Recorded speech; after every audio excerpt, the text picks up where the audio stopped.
All right, we are live. Welcome back to my channel, Gabbin with Jessa. Today is the August 2021 pick for the Interstellar Book Club. That is who I am here with today. You guys know them, you love them, but let's have them introduce themselves, starting with Steph. Hey guys, my name's Steph from channel Coffee Over Apples. I do lots of things, read mostly sci-fi, fantasy. I don't want to say horror, but I need to fix that. It's gonna catch up at some point. Mostly book reviews, drawing, anime, manga, random fun. Come check me out. And there's Max. Hey, I'm Max from Max Reads. I read literally everything, do single book reviews, old stuff, new stuff, sci-fi, fantasy, horror. I need to up my horror game as well, honestly. But yeah, come check out my channel if that sounds good to you. Melody. Hi, I'm Melody. I'm from Strawberry Lemon Books, and I do a lot of reading vlogs. I have some college content. And also, I just read one horror book today. This year, so I gotta up my game too. But back to Jessa. Okay. Well, we are also ready for this discussion. We are here discussing the book today. I took my cover off, but it is a memory called Empire by Arkady Martine. I think that's how you pronounce the author's name. I apologize if that is incorrect. But this is a sci-fi book. Obviously, that's why we picked it. But it is also very political. So that is something that was really interesting for me. And I know we're probably going to talk about it as well. But before we dive into any discussion of this, just in case you haven't read it, we will be doing a spoilers or non-spoilers and then a spoiler section.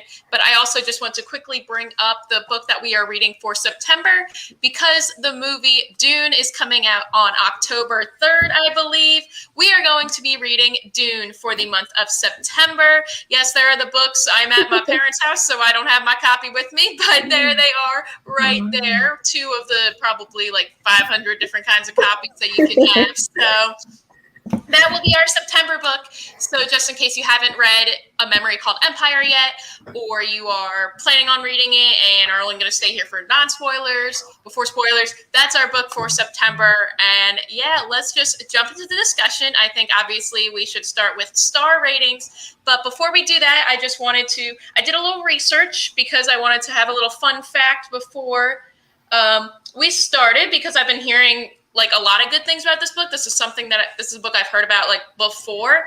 It came out in 2019 and it won the 2020 Hugo Award for Best Novel and the 2020 Compton Crook Award, and was also a finalist for the Nebula Award for Best Novel of 2019. So it is obviously a very popular novel. And when I was just looking up some things, I saw that and I thought that was really interesting. So who wants to start with their star rating for the book? I can go first if you want. All right. Not me. I'm going last. Fair enough. I totally see why it got so many awards, even though I think that this book may not be for everyone. I gave it a solid 4 stars. There were some things that I think needed improvement, but there were also strategic reasons why I believe that the areas where I would have enjoyed it more were purposefully probably not put in it. Are we in spoiler territory or spoiler free right now? We're spoiler free, right? Spoiler free right now. Okay. Yeah. So, I will say that this book takes from the perspective of an ambassador. And so when someone is an ambassador representing their country, they're going into the territory of another country in which they have to do extensive research about. And they need to be really familiar with what are the social and political accepted standards or way of being in that particular space. So it's very different from, I think, what we might usually get in fantasy or science fiction of the outsider coming in. But this time the person is coming in willingly and from a different perspective of actually from the very first, I even annotated the very first page where it's just talking about what the main character's idea of the colonizer or the main society that she is going to in order to represent her people. She's coming at it with a completely different mindset than someone who was forced to be there, which I think may be the reason why certain scenes that I would have expected or maybe have wanted more from might not have happened, if that makes any sense. Definitely, yeah.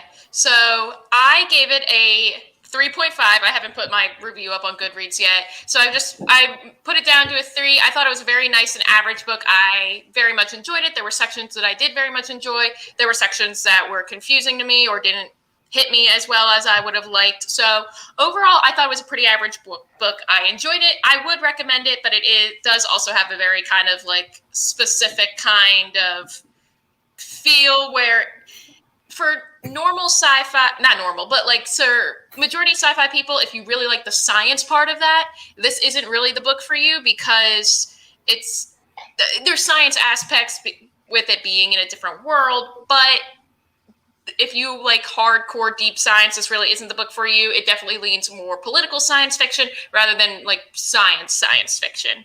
So I thought it was very average, 3 out of 5 stars. Enjoyed it, would recommend. Yeah, and for me, I was the same as Jessa. I gave it 3.5 stars. I feel like now that Steph like talked about it, I was like, oh, should I bump my rating? Because that makes sense. I didn't think about it. That was like the ambassador like came in with a lot of knowledge already. So that makes sense like why a lot of things were omitted. But at the same time, I wanted all the details. So it's a 3.5 for now. But yeah, I have to agree. I feel like a lot of the like if you're going into the book hoping for a lot of like descriptions about aliens and the planets and stuff, like maybe this book isn't for you, but the political intrigue is really in there. Yeah, definitely. I'm gonna give it a 3-star where I'm at so far because I haven't finished it yet. So I'm basing it on how it's going. But I think when you were saying, Steph, about it having left out a lot of things that you were expecting, I think the things it did incredibly well. But it was such a hyper-focused book on such a tiny, tiny sliver of the world build that Arkady clearly had behind it that I was like, where's the rest? It's like if you go and watch a ballet and like, I don't know, some person comes out and just does demi-plies, but they're the best demi-plies you've ever seen. But you're like, that doesn't make an entire performance for me. Do you know what I mean? I feel like there's a lot I expect from sci-fi in terms of originality and inventiveness. And I feel like there's aspects of this where the sci-fi element was integral to the plot. And you couldn't have taken the plot and put it in another environment. It wouldn't have worked. And I think that's really cool. And it's really important when people are able to do that. But yeah, so far, 3 stars. I'll touch more on that when we go into spoiler territory later. Yeah. So I think I'll just reiterate that. Like, I think part of if you're the kind of reader who really loves learning like different kinds of weird aliens and what their bodies are like and their cultures and all that stuff, even though this is political and politics can tend to be a reflection of culture, you're not going to get that here. At least not in book 1, because I haven't read book 2. But there are things that are mentioned, but again, that is not like the focus. So different kind of sci-fi reader for this one. Definitely. And I think that's really good too, that we don't just stick with one kind of main majority sci-fi, that we branch out. So this was something I've never read before. We lost Steph. The Wi-Fi. Probably. So yeah, this is something I had never read before. And Sorry. but yeah, it was very interesting and definitely something I am intrigued by and maybe want to seek out other books as well for it. So there are a lot of very, very good social focused sci-fis out there. It's definitely like almost a genre within sci-fi on its own. Also, I hadn't heard it mentioned anywhere when I would like, I mean, I've heard this book hyped a lot on like BookTube and online, but no one sold it to me as a sapphic romance, which I think is important and I think is really well done here. I mean, as far as like, I feel like this was a very character driven book. I feel like I need to like do more research as to like where the line is between plot driven and character driven, because sometimes it like really flows back more. But I feel like this is a very character driven book. Sorry, I am getting a very unexpected important phone call. Give me 2 seconds. all right. Sounds good. Okay, so I agree with Steph. I think that it does kind of go more onto character driven, but also again, like I'm not really good at determining like 100% like what's character and what's plot, especially when that line is like really close. So, Yeah. But I agree here. This was the type of sci-fi that I kept forgetting was sci-fi. Definitely, I 100% agree. And again, like we said before, because it was different from what was expected, and I think that's really cool that we were able to find something new. Mm-hmm. If nothing else, it just serves to showcase how big the genre is. Mm-hmm. Yes. People always seem so scared of it, I guess, because of science definitely. in it. But that doesn't have to do with anything.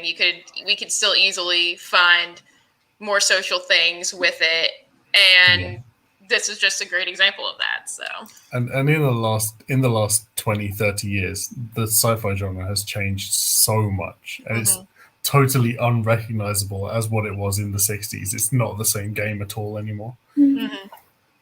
But with what Steph was saying about how she hadn't heard it, that it was a sapphic romance, I feel like that's probably good because it's not using that to sell the book. Right. That's true. Yeah, I think we talked about that with Gideon the Ninth, how it was like advertised as like lesbian necromancers, which is fine and all, but I think we all agreed during that discussion, if I'm remembering correctly, that like the romance wasn't a huge part of it. It was just something that happened. And I like how this did still have a sapphic romance, but it wasn't advertised. It wasn't the big pushing thing, because again, I think I would have been upset if it was advertised as this and we got so little. Kind of like with Gideon the Ninth, how I felt like it wasn't as advertised, or it was advertised, but it wasn't as much there. Sorry about that, guys. I was waiting for that call for a really long time. I'm sorry. What did I miss? Oh, we were just talking about how it was good that it wasn't. That it was good that you didn't hear that it was a sapphic romance because it wasn't using that to sell the book. Right. And there we go with crying puppy. Okay, what is happening? Yes, I agree that hold on. I want to see the puppy, honestly. I would like to see the baby. Yeah, can we see the little puppy? What? Puppy. So, oh, puppy.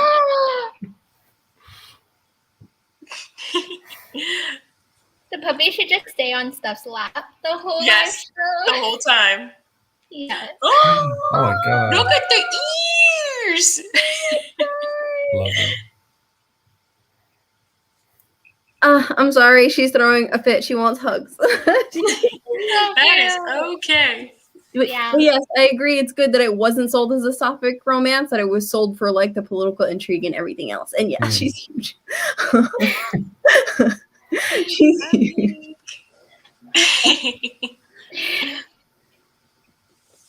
All right.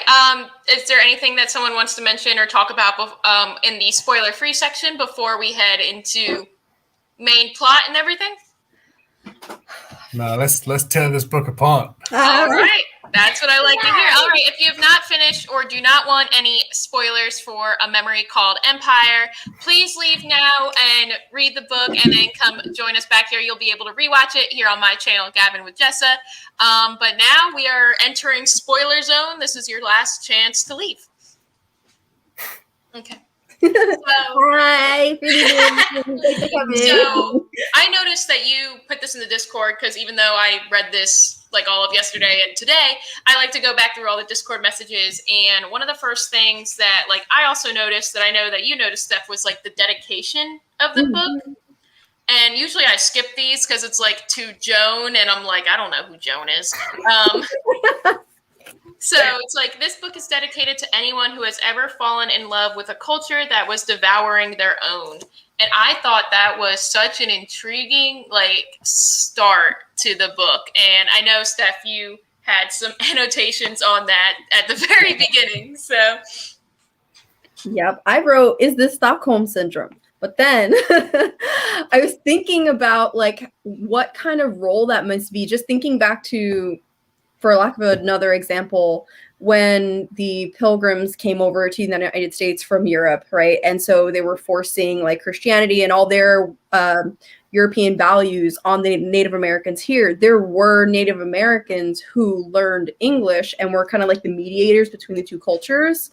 And this idea of like, well, I'm trying to be this like middle ground, but then not fully like, I'm not saying that that person didn't fully comprehend, but in Mahit's case, Mahit, I feel like doesn't fully comprehend the value of her job and that there's a preservation aspect to what she's doing as well. It's more so of just like, I'm enamored with this because they give us all these scholars, and it's kind of like looking like people who glorify the Roman Empire but don't actually understand what the Roman Empire stood for and what they did in their conquests. Yeah. So I thought that was really well done. Definitely, especially in the way that she keeps referring to the things she's doing as things she would see in a movie or in a romance or in the media that's been being sent to the station. Yeah, and I just agree with this comment right here. Like the dedication perfectly like captures like what the heart of the book is actually about, and I agree completely. It was just such an interesting way to get the book started. And another thing that I liked that they had in the book was like before every chapter, I think sometimes with sci-fi and fantasy, it can get a little hard for like world building, trying to understand like the world that we're living in. Okay, not that chapter, but at the beginning of every chapter, they kind of had like these little like blurbs from like the news or like radio calls or something like that. So it made it easier for me to get into this book because I don't know. I thought that was a really fun way to just introduce like the chapter and maybe what's going to go on or what just happened, and bring myself into the world. Like if I was a person in this world, this is like the news I would be getting. So.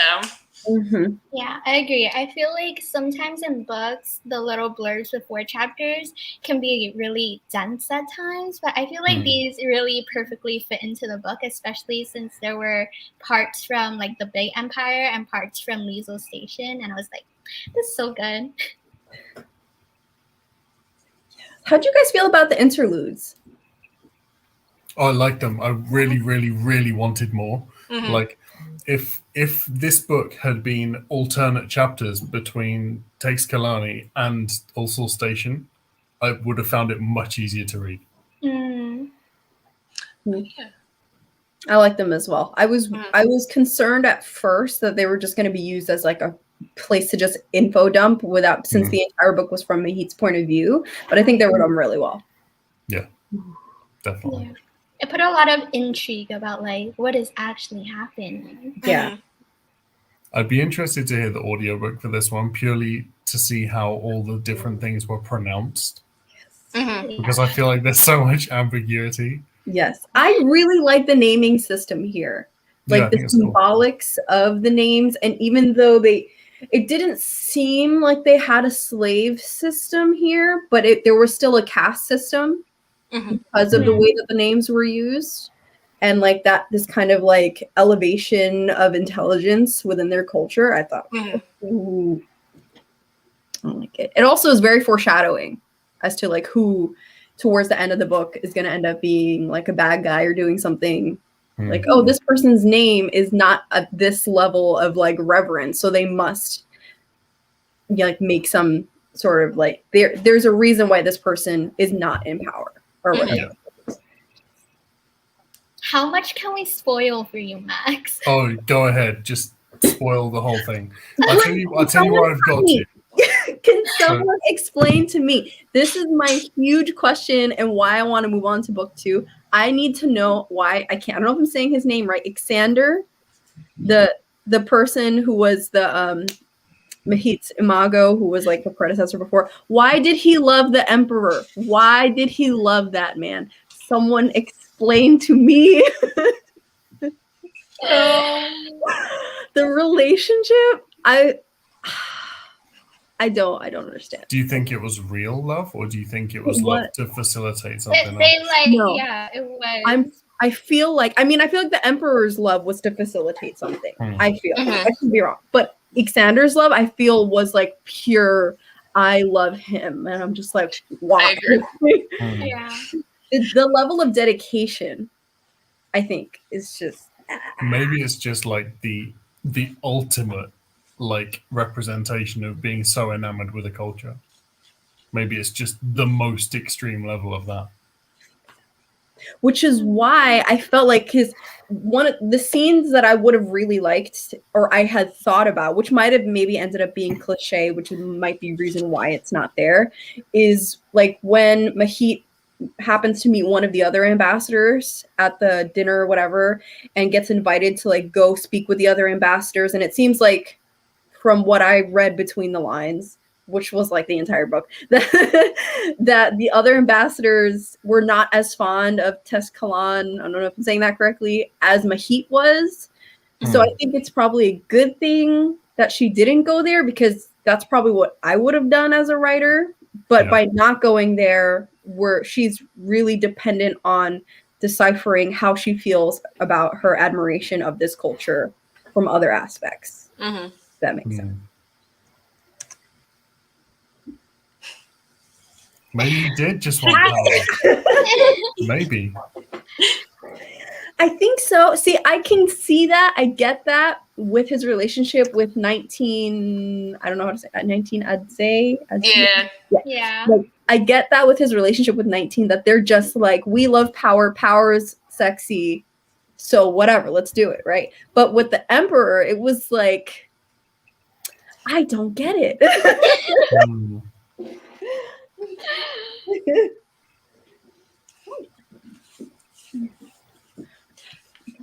Like, just that man was so so gross. I was so like shook when they had the flashback about the conversation with 19 about, do you love him or whatever? Is this how you like convinced him to take the magic machine or whatever? I'm like, okay, happen.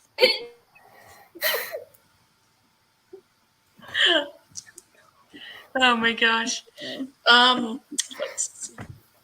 I will say this book was definitely kind of like what we've been saying before. It was definitely something to like get into. I wish that I had, and by that I mean I wish that I was better at planning and started this book a little bit earlier, even like by a day or two, because I read it within the last like few hours, or like, you know, the past like 24 hours or whatever.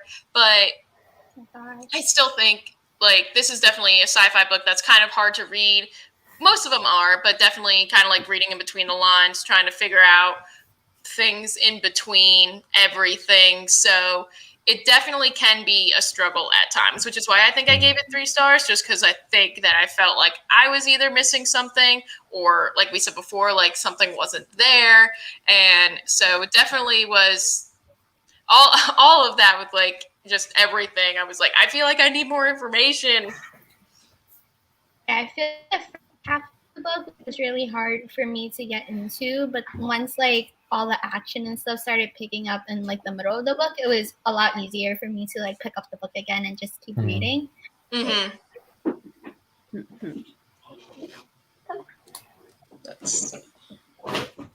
I'm here. Sorry. Okay. Yes. I'm trying to like keep her from chewing on things. Okay. We can do this. We can multitask. It's great. Let's see what else. So, how did you guys feel about my God, names? There's so many names in this book. So many names. The one who died, the guy, the friend, Petal, or Reed. Yeah. 12 Azalea. There I'm we like, go. is it 2? Yeah. I'm like, I feel like there was a 2 in here.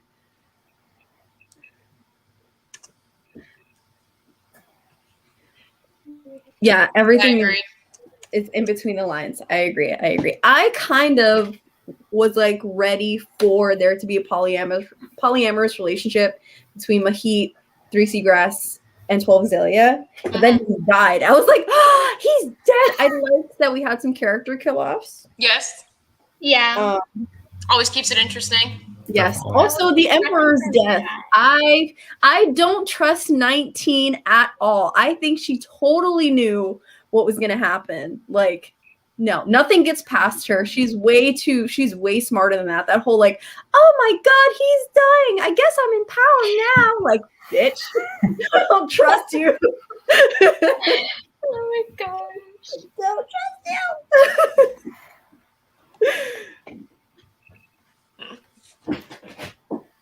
Does anyone else think that? Or do you guys think she genuinely didn't know? I don't know. I don't trust anyone in this book. No? Did you get that far? I'm not that far. Okay, sorry. But, like, I don't That's the trust end her. of the book stuff. Sorry. What's going on? What you doing? Just sit here. Yes. So basically, Max, what happened? so I'll tell you where I got to, and then you can fill me in. Okay, Yeah. tell us what you got to. So I got to pretty much just the bit where they've gone to see the science person, and he's said that he killed Ixander. So that's the bit where I'm at like 300 something. Okay. So give me the lowdown. What happens? Okay. Cool. What happens right after that? Riots happen, and the whole city kind of like goes into a civil. It's not. They've gone back. They've gone back to Azalea's house, and the riots are just starting to bubble over. Okay. Okay. Trying to remember. Did they get captured inside the? Where did they get captured? Inside 30 Larkspur's place. Did they get captured there? That sounds familiar. Yeah, I should inside know. like the information ministry or Yeah. whatever. Yeah. Inside the information ministry. Okay. Okay, so they get captured there. Turns out 30 Larkspur or whatever is trying to maintain power, and he puts someone else in his place who like really sucks at their job. And so the guy who sucks at his job, I think, doesn't take away the cloud hook of our main squad, and so they put out an encrypted poem out just into the news feeds that is kind of like a distress signal to 19, and it's a really good poem. They actually show us the poem, and so 19 then gets the message to go and rescue them, but at the same time it has a very important line which is like, released, I am the spear that holds the sun, or something like that. And so everyone in the riot starts taking that up as their like call to arms. And so in order to regain power, the emperor goes on camera, uses that poem as if it's his, and then kills himself on camera as like the sacrificial blood towards the peace. And then he puts 19 in power before he dies. Yeah. He puts 19 and 8 Antidote, which is the kid who is going to get his imago, in power. And so everyone is like, oh, look, he's so great. He's in power. Everyone else is like, because the whole reverence of like the level of intelligence with encrypting. And so the riots calm down, right? 12 Azalea dies. Yes. Emperor's dead. 3 Seagrass gets a promotion, I think. 3 Seagrass. What else? 3 Seagrass admits that she's in love with Mahit, and there's this whole like conversation about barbarianism and like 3 Seagrass kind of trying to readjust in herself how she feels about being in love with someone who's like of a lesser class, and Mahit kind of trying to be like, even though I know that you look down on me, I still love you as a person anyway. And also like Mahit getting into arguments in her head with Ixander about him loving everyone, and Mahit's like, these people are assholes, whatever. And she goes home at a certain point because she finally gets the message out that aliens are coming that are not human aliens. And so she are those the black ships that are being seen everywhere? Yeah. Right. Yeah. So she's like, I'm gonna go home to be with my people before this happens. And that's it. Nice. Stop chewing. I feel like that kind of makes me think that book 2 is going to be a bit more actiony than book 1. I think so too. That's how I feel. Especially because of the cover as well. Whereas like the first book is her going up to talk to the emperor, and the second book I think is in front of like a ship or something. I haven't even looked at the second book's cover. Yeah, I've heard a lot of reviews with people saying that they like the second one better than the first one. So Okay. I didn't want to figure out why. They're just like, I like this one better, and then I just stopped listening because I didn't want to know. And it is a duology, I believe. So this Yeah. is the last. Second book is the last book. Mhm. Oh, maybe I'll actually pick up the second book, even though I said that for like every book we've read this year. I guess it'd make more sense if that one was more action-y. Like you get the more of the story and the political part in the first book, and then you just get all the fun, action-y pew-pew in the second half. So 2 seconds. Puppy ran away. He ran away. puppy problems. Yeah. Wait, I like this. Wait, only a duology, my fave. Like, yeah, that's like perfect. Get a They're whole pretty series rare, in right? like 1,000 pages. So You don't often get a duology. Say again, Melody. You cut out. Oh, I said I feel like making a duology makes me want to read it more. mhm. Yes. Yay for short series. Yay. God, please, short series, please. I can never get enough of Becky Chambers, though. I know. Have any of you got a new one? Have any of you what? Have any of you got Becky Chambers' new one? No, not yet. Miss, I need you to like sit down. I'm just so interested in this puppy. I'm sorry. She's like, well, I want to play. I'm like, not right now. How did you guys feel about the system of encrypting the God, what is it called? Info sticks? Oh, The info fiche. yeah. I feel like it's with it being encrypted with high class poetry, it kind of emphasizes the point that this information is only for one very specific group of people who are able to access it through a privilege of theirs. Mhm. Like they've been raised with this information as second nature to them, whereas 90% of other people will not have that. Right. So I thought that's pretty interesting. Yeah, and I feel like that was shown also with how when Liesel Station sent a message to Mahit, they like made a little disguised container so that it looked like an info stick, even though it actually wasn't. Mhm. Also, come back, puppy. Oh, God.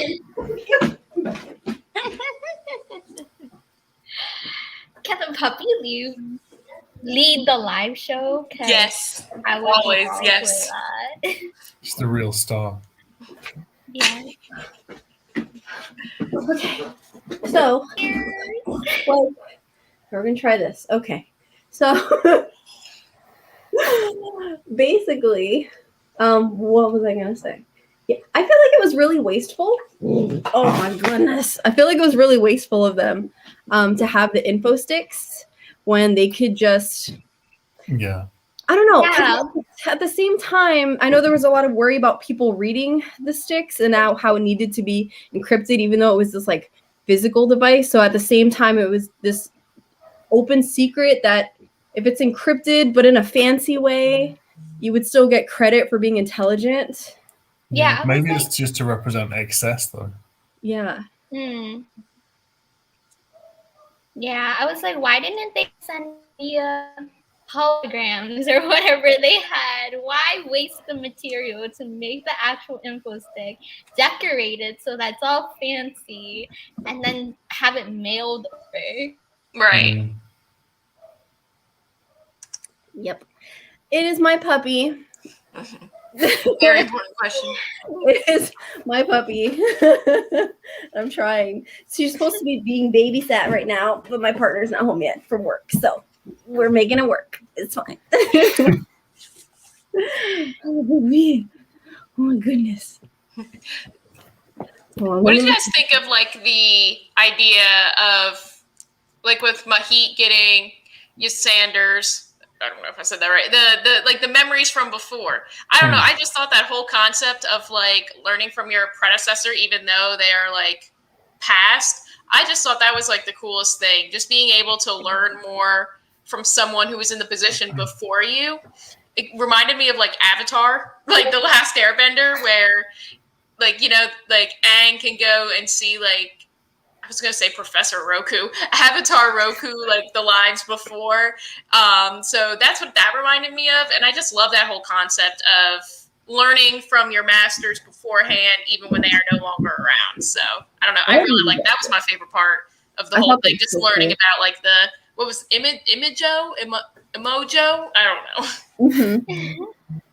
I wonder what the author's view is on how much of who you are is your memory. That's a great question. Because, like, some people would argue that your past experiences are 100% of what make you up as a person. And then other people are like, yeah, but there's your soul at the core and then stuff like that. But, yeah. Because it I feel seems like Sorry, go on, Melody.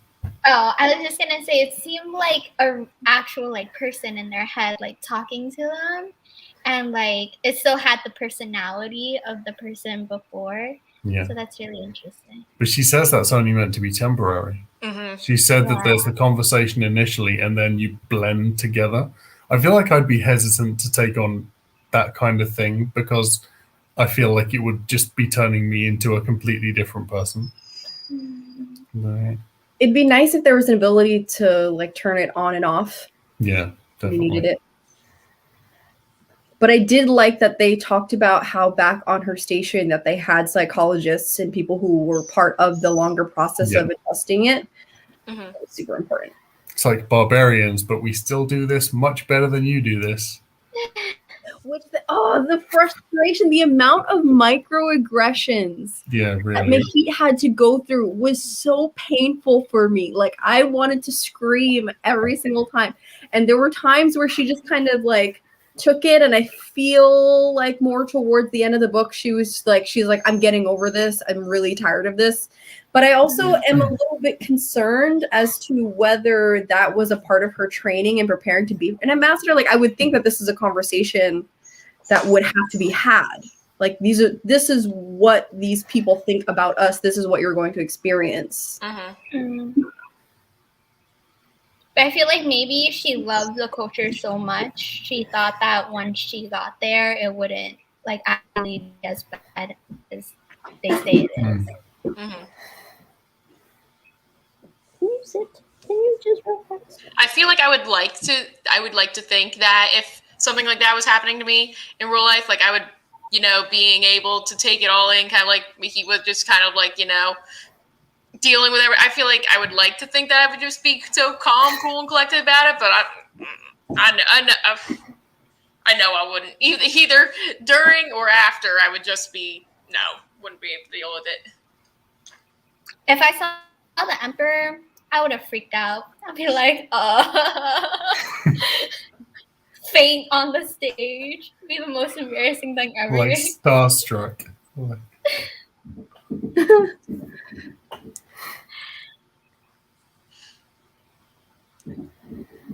Yes. Yeah. They're like, it's cheating. Mm-hmm. They're such purists. I can't stand it. It's weird them being such purists, but also never saying anything directly to your face ever. Right? Like that's so contradictory. Yeah. It's so contradictory. But then again, it makes me think about when you're looking for a job and how, at least it is my experience in the U.S. I would hope if there's somewhere else in the world this is not the case, let me know because I'll go there. But like when you apply for a job, no one ever tells you what the salary is or the range of salary is up front. They're like, you go through this whole interview process just to find out that they might not even be offering you what you're looking for. It's like, don't waste my time. Mm-hmm. Tell me if you can afford me or not, and I won't even waste my. Let's not waste each other's time. Mm-hmm. Like all these like political, sociological games that hoops we have to jump through. And it's like if you're so advanced and you're so better than everyone, just tell it how it is. Really. Trying to go on Indeed and just look up like or what any of the other sites, and it's like it ranges from like 24K to like 94K. It's like thank you for that range because that's means nothing to me. And I really like this too with the I definitely think Mahit is lonely. I think that is why They were able to get so attached. And I think that's why I liked it too. I think it was interesting to look at it from like her point of view. Obviously, she's the main character. And so just seeing it, how she uses the information and the person before her, rather than she uses them as like, not as a crutch, but definitely as someone to talk to relate to be there for her, while other people might just use it for the information and just be like, oh, thanks. Like, that's how I should like deal with this. So I definitely think that this is also a little bit of a story about loneliness and how some people can cope with what they are given to help with their loneliness. I think stationers as well are probably much more suited to taking an imago, because they live in a society where privacy is not a given, and they do not grow up with any kind of idea of physical privacy. So maybe that translates to not caring about mental privacy as much. Right. Because she was saying about how the other person stood close to her, and that was clearly them meaning to be intimidating. Right. But to a stationer, it's like, that's normal. Right. You're just up in my body space. I love that. And that poor kid ate antidote who was being raised just to be an imago machine. I was like, this guy is such a jerk. Why do you love him? I can't. I actually wanted more of a antidote. Like the little snippet we got of him in the garden, I was like, this is not enough. Give me more.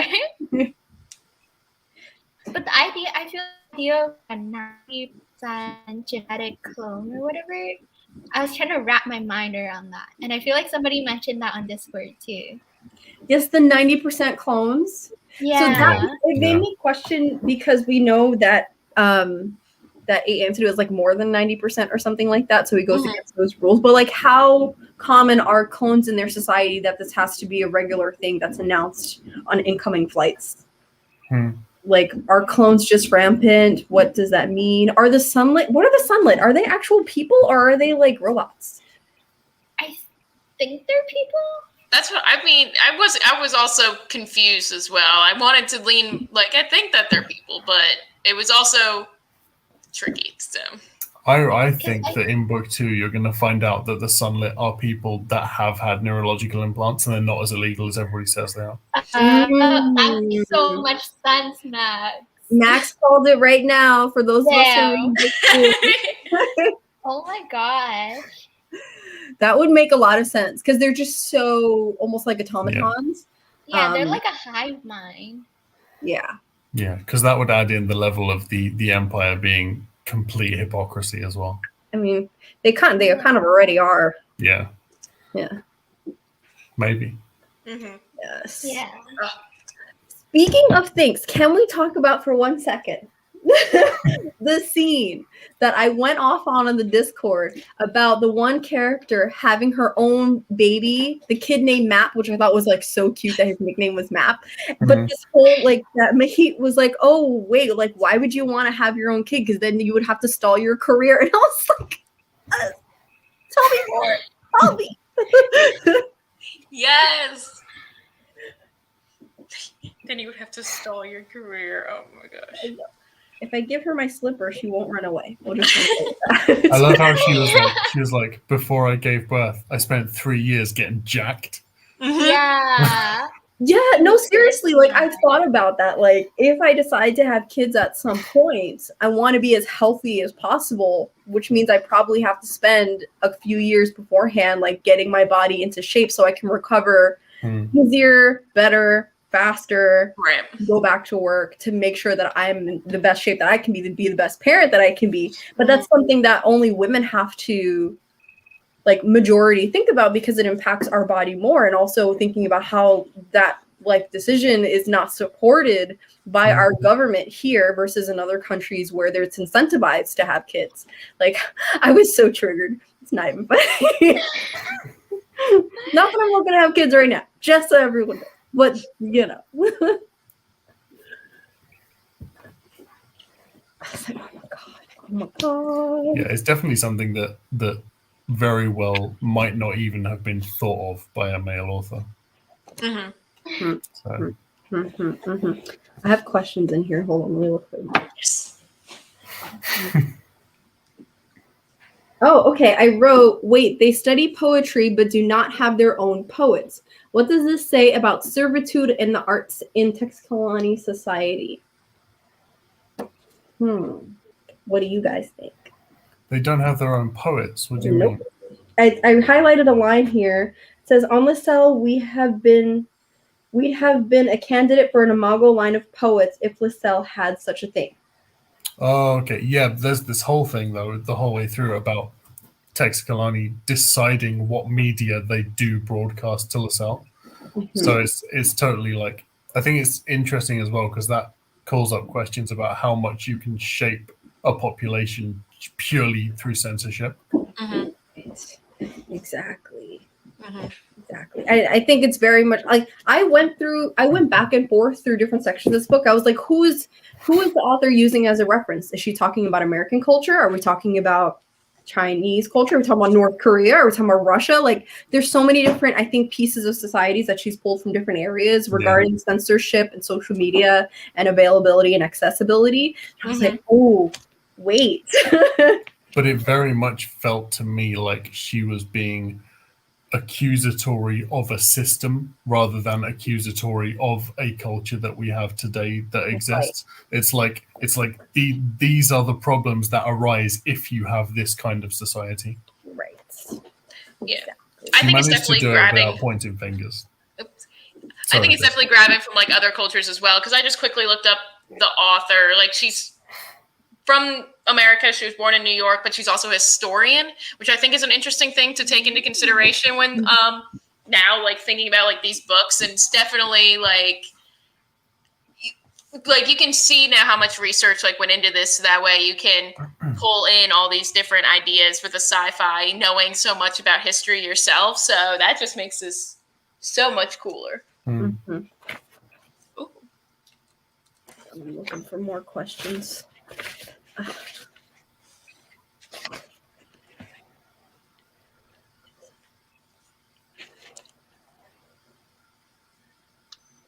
Can I know everybody's favorite character?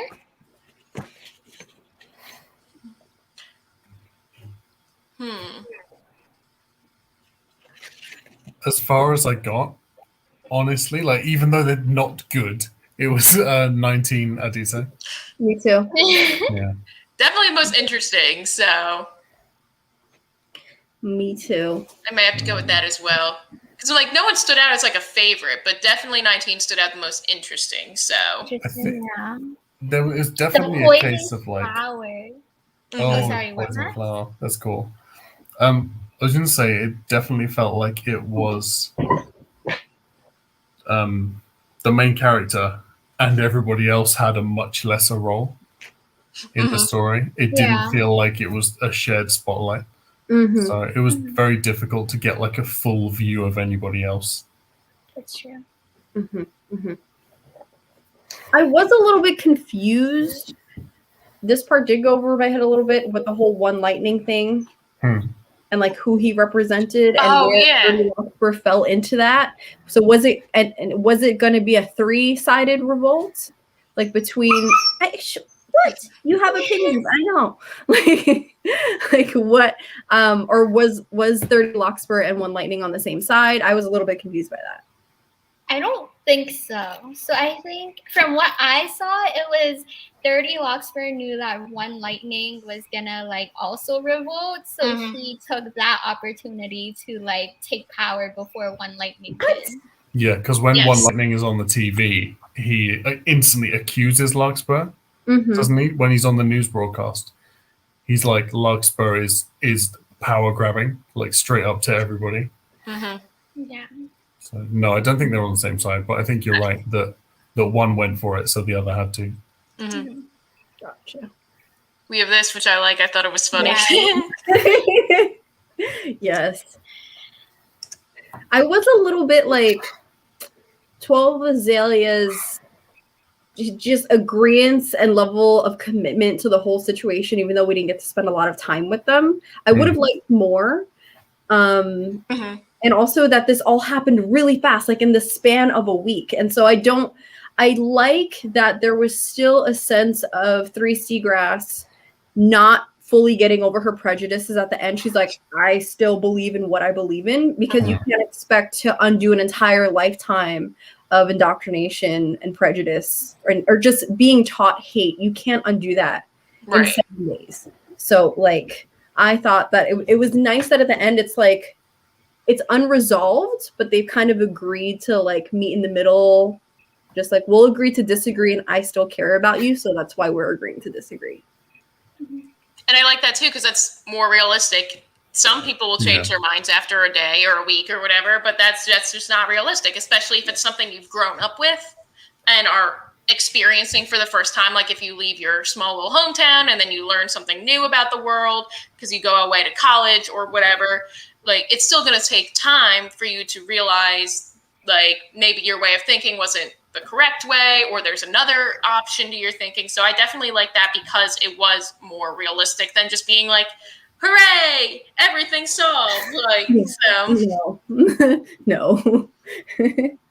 Yeah, I also like that because I feel like it would have been weird if 3 Seagrass just changed her total view just because Nahid came in, because I feel like there were hints that 12 Azalea or whatever was like not totally on the way as 3 Seagrass, with like all of his connections to like shady people and stuff. So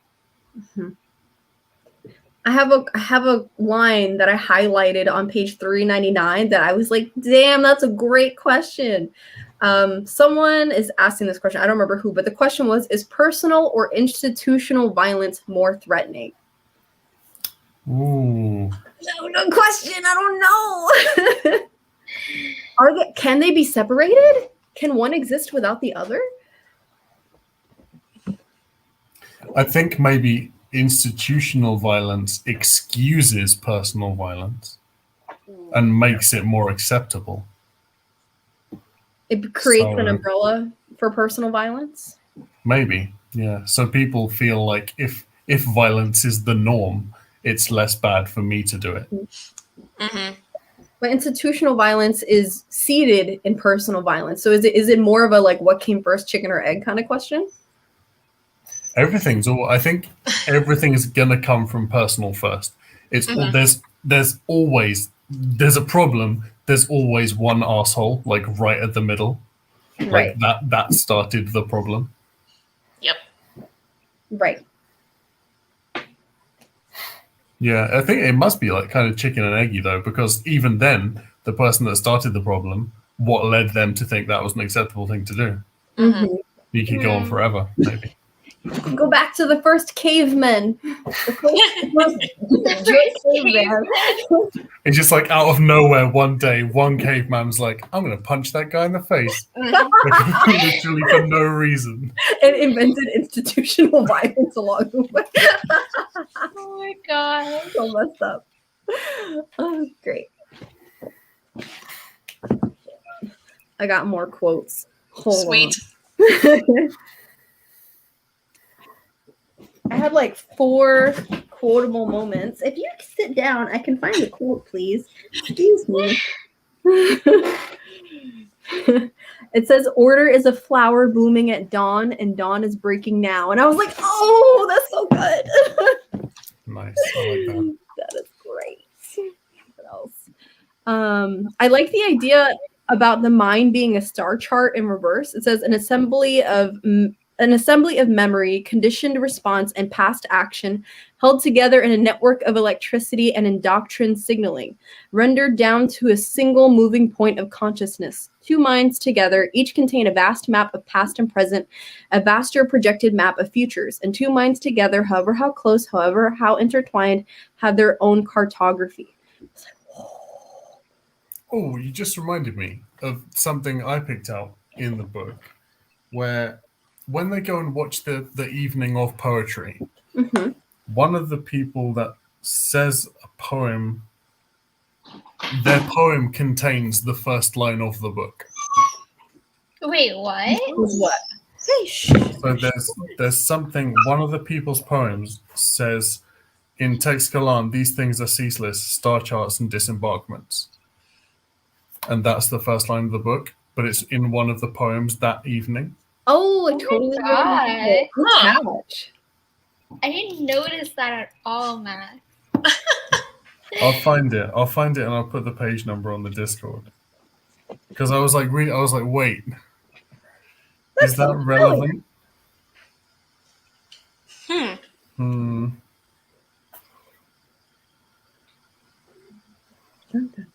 There was a line where I highlighted where it says no algorithm is innocent of its designers. And it got me thinking about like how much of the systems, no matter how specific or arbitrary, are actually systems that were waiting to be discovered, or are actually systems that were accepted as being what they are because of the reputation of the person or the goal that was set out in finding them in the first place. If that makes any sense. What? Oh, I found the page. It is in an oration from that famous poet, Nine Mays, and it's on page 176 176. of the paperback. I don't know what that'll be for you, Jessa. You got hardback, haven't you? But it is in chapter 7. Okay. It's Is the it one in he does like italics? right before the mic drop. Yeah, it's in italics. Okay. But the third line of his poem is the first line of the book, and I don't know why. What? Wait, where is that? Wait, I have to find it now.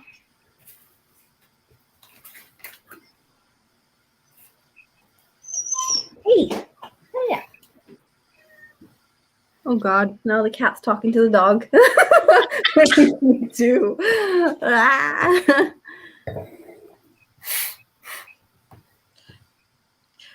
Welcome. Hey. Thank you for popping in. Yes, love your profile coming. picture. I don't see that, Max, but I did highlight something on page 177. Ooh, It's talking about xenophobia. yes. Who was saying this? Someone is talking about trying to convince that the text Kalani devour, saying, isn't that what we're talking about, a war on annexation? And the other person says, I think it's Mahit talking to Three Seagrass. This is when they get into their argument about text Kalani culture. And Mahit is trying to explain what the colonizers are doing and that there's actually like negative connotations to what they're doing. And Three Seagrass is like, no, my culture is perfect. What are you talking about?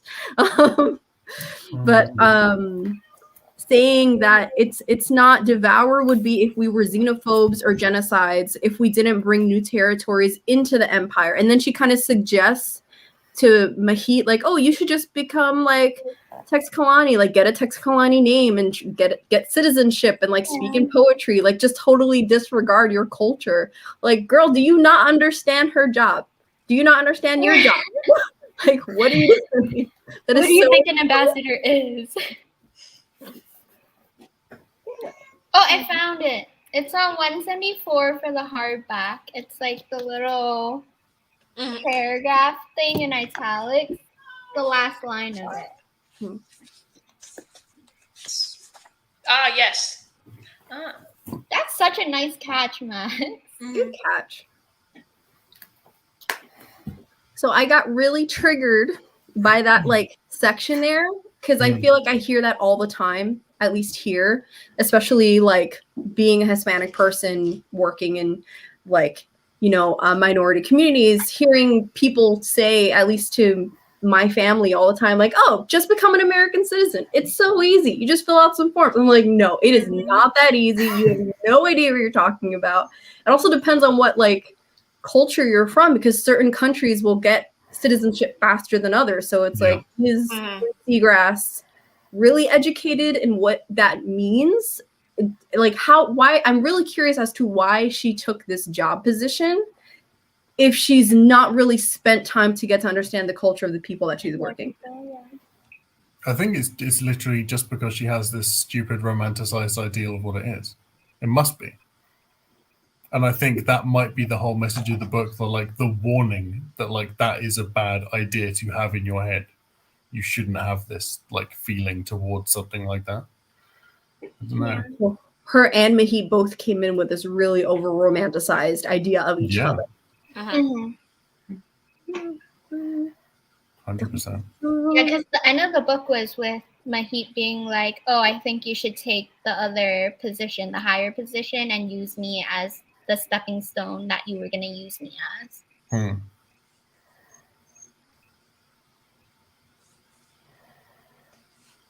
Yeah. Yeah, that's another message of the book is people not understanding because they haven't had to go through something. Mhm. Right. Definitely. You never really think about it until it happens to you or someone close to you or something like that. So Could it be, I might be stretching this, or maybe not, I don't know. Could it be commentary on white saviorism? Could be. Yeah. I wouldn't be surprised at all. Yeah. It's like trying to be an ally, but not really taking the time to understand what that means. right. Yeah. Like, And I support this group, but like not educating yourself as to what is actually happening to that group in the first place. Mhm. Yeah. And giving completely the wrong kind of help. Right. Exactly. I think it's very easy when you don't understand to be derogatory. Mhm. And it's so easy to avoid if you just look stuff up. Just like go and do some friggin' research. Mhm. Yeah. Or It's like be how we kind of transitioned out of using like "that's so gay" to say something that's stupid, or saying like "that's like so like the R word." Like I'm happy that I know that was a popular slang, vernacular, horrible things used when I was like in middle school and like in high school, so like the late 2000s to early 2010s. But then I don't really hear anyone talking like saying that even as like an insult or anything anymore. So it's like doing the research and realizing that saying these things can be hurtful and transitioning it out of our vocabulary. Mhm. Yeah. I think it's another part of the story as well where there would be the danger of if the Emperor did ever take on something like an Imago, there would be the centuries of no change when change is exactly what needs to happen. Right. Exactly. So then does that make 19 an anti-hero if she understood that? Maybe. I guess I we'll can see find that. out in book 2. Yeah. Hey, don't choose that. No. I feel like from what you've said, there's going to be a lot more about 19's motivations unveiled in the future. What she actually does while she's in power. Yeah, 100%. I feel like you guys can tell me if you think differently. This book is similar to Becky Chambers in the sense that there are a lot of connections to society and critiques of societal structures that you will find if you're aware of what those societal structures are and what the flaws are. If you're not aware, then all of that might just go over your head. Like, for example, I think in my review of Becky Chambers, she talks about immigration, she talks about like human rights, she talks about sexuality and all these things. But if you're not looking for those things or you're not familiar with them, and it might just be like, oh, alien relationships, cloning. But it's like, no, it's more than that. I feel like that's also the case with memory. Like there's a lot of undertones of that if you're aware of what to look for.